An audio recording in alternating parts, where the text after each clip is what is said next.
Hey everyone, I'm Kamar, GUSA president, and I'm an incoming junior in college. And I'm Jessica, GUSA's vice president and an incoming senior in the college. This week's episode is going to focus on the exciting but sometimes overwhelming process known as pre-registration. Going through this process can be a little bit nerve-wracking, but you have plenty of time, and we're here to help you make sure you can start your time on the hilltop off right. If you haven't already, you should be receiving a packet from your school detailing what to expect during pre-registration. When it comes, read it all the way through and definitely don't throw it away. Those packets have great guidelines and suggestions for classes that you probably wouldn't hear otherwise.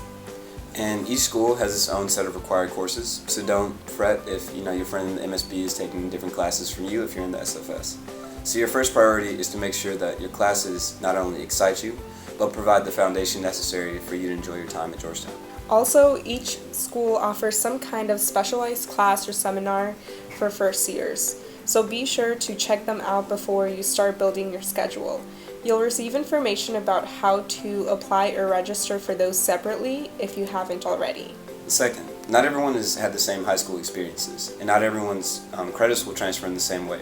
So make sure you check out the packet and review your school's specific policies to see what you can get from your high school experiences. And third, remember that you have 4 years here at Georgetown, so don't let the daunting list of required courses scare you into taking a very tough workload for your first semester.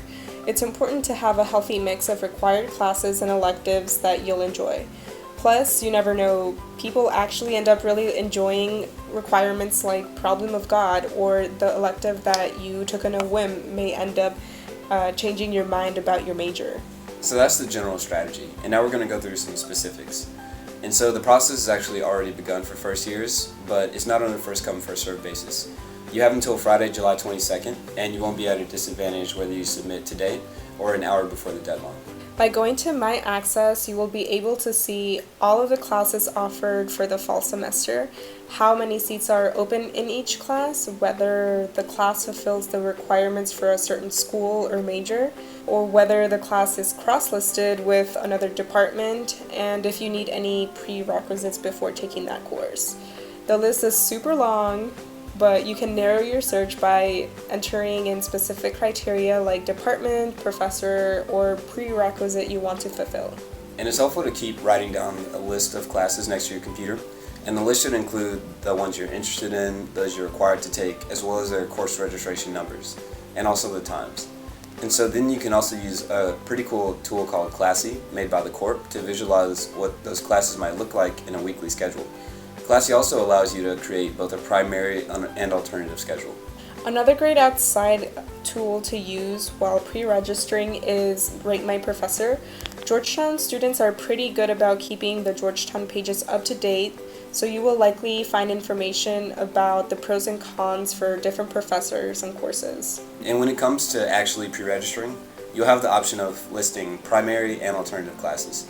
And if the system tries to enter you in a primary course but it turns out to be full, the system will automatically slot you in your second choice. That's why it's important to make sure your times line up in Classy, because you could end up taking most of your primaries and only one alternate, and you want to make sure they all fit together in your schedule. You'll also have the option of selecting any section for certain classes. This may increase your chances of getting into a course. It also means that you may end up with a different professor or a different time that you originally wanted.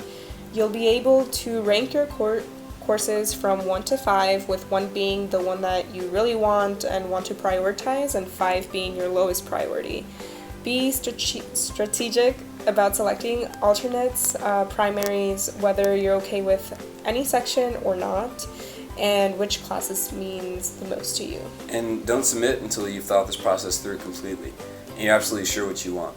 And remember to email your deans or peer advisors if you have any questions. You will have plenty of time to add or drop your classes in the fall, so you're by no means tied to what you select during pre-registration. We hope that this information was very helpful to you for pre-registration, and if you have any questions about the process, GUSA, or Georgetown in general, feel free to email us, and good luck with your first pre-registration, and don't forget to stay tuned for next week's Fresh Friday video.